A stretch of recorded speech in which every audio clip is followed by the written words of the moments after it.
Everybody, welcome back to our channel. ఈరోజు వీడియోలో మనం మన డైలీ లైఫ్లో యూజ్ చేసే కొన్ని వర్డ్స్ అండ్ సెంటెన్సెస్ని ఇంగ్లీష్లో ఏ విధంగా చెప్పాలో ఈ వీడియోలో తెలుసుకుందాం. వీడియోని చివరి వరకు చూడటానికి ప్రయత్నించండి. వీడియో కనుక నచ్చినట్లయితే లైక్ చేయండి, షేర్ చేయండి. అలాగే మరిన్ని ఇంట్రెస్టింగ్ వీడియోస్ కోసం నా ఛానల్ని మీరు సబ్స్క్రైబ్ చేయండి. ఇప్పుడైతే మనం టాపిక్లోకి వెళ్ళిపోదామా? Let's get in to the topic. First one is అవునో కాదో చెప్పు. అవునో కాదో చెప్పు. మనం ఈ సెంటెన్స్ అనేది చాలా కన్వర్సేషన్స్లో యూజ్ చేస్తూనే ఉంటాం కదా. సో దీని ఇంగ్లీష్లో say yes or no. Say yes or no అంటే అవునో కాదో చెప్పు అని. నెక్స్ట్ వన్, నాకు ఇంకా తెలియదు. నాకు ఇంకా తెలియదు. దీన్ని మనం ఇంగ్లీష్లో I don't no at. I don't no at. At అంటే ఇంకా అని. నాకు ఇంకా తెలియదు అంటే I don't no at. Next one, అవి నాకు సరిపోతాయి. అవి నాకు సరిపోతాయి. జనరల్గా మనం ఏదైనా షూస్ కానీ, క్లాత్స్ కానీ, జ్యువెలరీ కానీ ట్రయల్ చేస్తూ ఉన్నప్పుడు అవి నాకు సరిపోతాయి అని ఇలా అంటూ ఉంటారు కదా. సో దీన్ని ఇంగ్లీష్లో they fit me. They fit me అంటే అవి నాకు సరిపోతాయి అని. నెక్స్ట్ వన్, వయసుకి తగ్గట్టు ప్రవర్తించు. వయసుకి తగ్గట్టు ప్రవర్తించు. మనం ఇలా చాలా జనరల్గా యూజ్ చేస్తూనే ఉంటాం కదా. సో దీన్ని ఇంగ్లీష్లో act your age. Act your age అంటే వయసుకి తగ్గట్టు ప్రవర్తించు అని. నెక్స్ట్ వన్, నేను సినిమా చూసేసాను. నేను సినిమా చూసేసాను. I have seen the movie. I have seen the movie అంటే నేను సినిమా చూసేసాను అని. నెక్స్ట్ సెంటెన్స్ ఈస్ నాకు అతనితో మాట్లాడాలనిపిస్తుంది.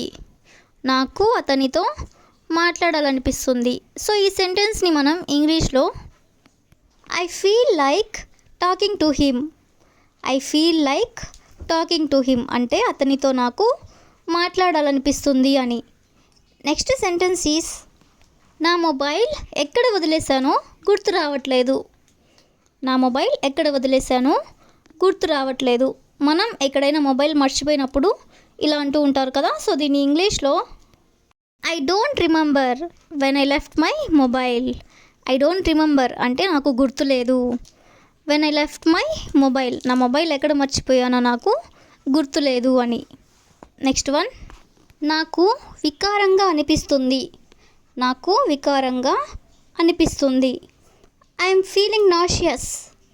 I'm feeling nauseous. నాషియస్ అంటే వికారం అని. నాకు వికారంగా అనిపిస్తుంది అంటే ఐఎమ్ ఫీలింగ్ నాషియస్.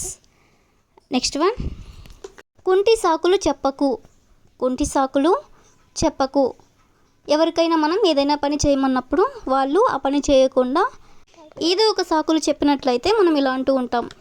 సో దీని ఇంగ్లీష్లో డోంట్ గివ్ లేమ్ ఎక్స్క్యూజెస్.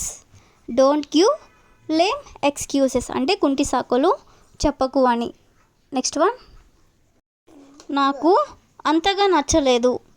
నాకు అంతగా నచ్చలేదు. మనకి ఏదైనా సరే ఫుడ్ కానీ ఇంకేమైనా నచ్చినట్లయితే మనం ఇలా చెప్తూ ఉంటాం కదా, నాకు అంతగా నచ్చలేదు అని.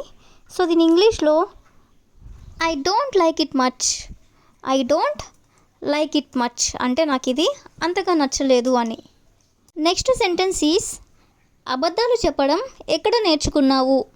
అబద్ధాలు చెప్పడం ఎక్కడ నేర్చుకున్నావు. చిన్న పిల్లలు లేదా ఇంకెవరైనా అబద్ధాలు చెప్తున్నట్లయితే మనం ఇలా అంటూ ఉంటాం కదా, అబద్ధాలు చెప్పడం ఎక్కడ నేర్చుకున్నావు అని. సో దీని ఇంగ్లీష్లో when did you learn to lie. When did you learn to lie అంటే అబద్ధాలు చెప్పడం ఎక్కడ నేర్చుకున్నావు అని. నెక్స్ట్ వన్, వర్షంలో అస్సలు తడవకు. వర్షంలో అస్సలు తడవకు. వర్షం పడుతున్నట్లయితే ఇలా అంటూ ఉంటారు కదా. సో దీని ఇంగ్లీష్లో don't get wet in the rain at all. Don't get wet in the rain at all అంటే వర్షంలో తడవకు అని. వన్, చిన్న విషయానికి అబద్ధం ఎందుకు. చిన్న విషయానికి అబద్ధం ఎందుకు. కొంతమంది చిన్న చిన్న విషయాలకు కూడా అబద్ధాలు ఆడుతూ ఉంటారు కదా, అలాంటి వాళ్ళతో మనం ఇలా అంటూ ఉంటాం. సో దీని ఇంగ్లీష్లో why lie about the little things. Why lie about the little things అంటే చిన్న చిన్న విషయాలకు కూడా అబద్ధాలు ఎందుకు అని, అంటే చిన్న విషయాలకు కూడా అబద్ధాలు ఎందుకు చెప్తున్నావు అని. నెక్స్ట్ వన్, ఆమె చెప్పేది అబద్ధమో నిజమో తెలియదు. ఆమె చెప్పేది అబద్ధమో నిజమో తెలియదు.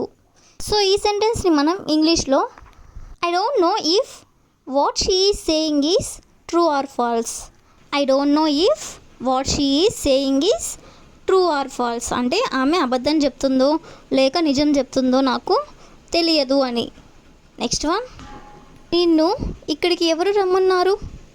నిన్ను ఇక్కడికి ఎవరు రమ్మన్నారు. దీన్ని మనం ఇంగ్లీష్లో who asked you to come here. Who asked you to come here అంటే ఇక్కడికి నిన్ను ఎవరు రమ్మన్నారు అని. నెక్స్ట్ వన్, నా దగ్గర దాస్తున్నావా లేదా నా దగ్గర నిజం దాస్తున్నావా ఇలా అడుగుతూ ఉంటారు కదా. సో దీని ఇంగ్లీష్లో are you hiding the truth from me. Are you hiding the truth from me అంటే నా దగ్గర నుండి నువ్వు నిజం దాస్తున్నావా అని, లేదా నా దగ్గర నువ్వు దాస్తున్నావా అని. నెక్స్ట్ వన్, నిజం చెప్పకపోతే నీకే నష్టం.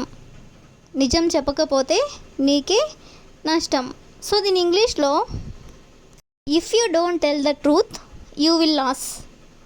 If you don't tell the truth you will loss అంటే నిజం చెప్పకపోతే నీకే నష్టం అని. నెక్స్ట్ వన్, నిజాలన్నీ త్వరలోనే బయటపడతాయి. నిజాలన్నీ త్వరలోనే బయటపడతాయి. సో ఈ సెంటెన్స్ని మనం ఇంగ్లీష్లో all the truth will come out soon. All the truth will come out soon అంటే నిజాలన్నీ కూడా త్వరలోనే బయటపడతాయి అని. నెక్స్ట్ సెంటెన్స్ ఈజ్ అబద్ధాన్ని నిజంలా చెప్తుంది. అబద్ధాన్ని నిజంలా చెప్తుంది. కొంతమంది ఇలా చెప్తూ ఉంటారు కదా. సో దీని ఇంగ్లీష్లో షీ టెల్స్ ఏ లై as the truth. She tells a లై యాజ్ ద ట్రూత్ అంటే అబద్ధాన్ని కూడా ఆమె నిజంలా చెప్తుంది అని.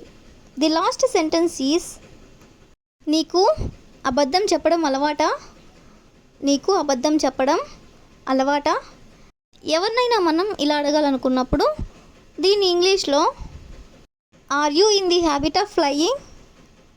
Are you in the habit of flying అంటే నీకు అబద్ధాలు చెప్పడం అలవాటా అని. That's all for today. I will ask you a question for you. కొన్నిసార్లు నిజాలు చెప్పినా నమ్మరు. కొన్నిసార్లు నిజాలు చెప్పినా నమ్మరు. If you know this one in English, please comment in the comment section. Thank you for watching.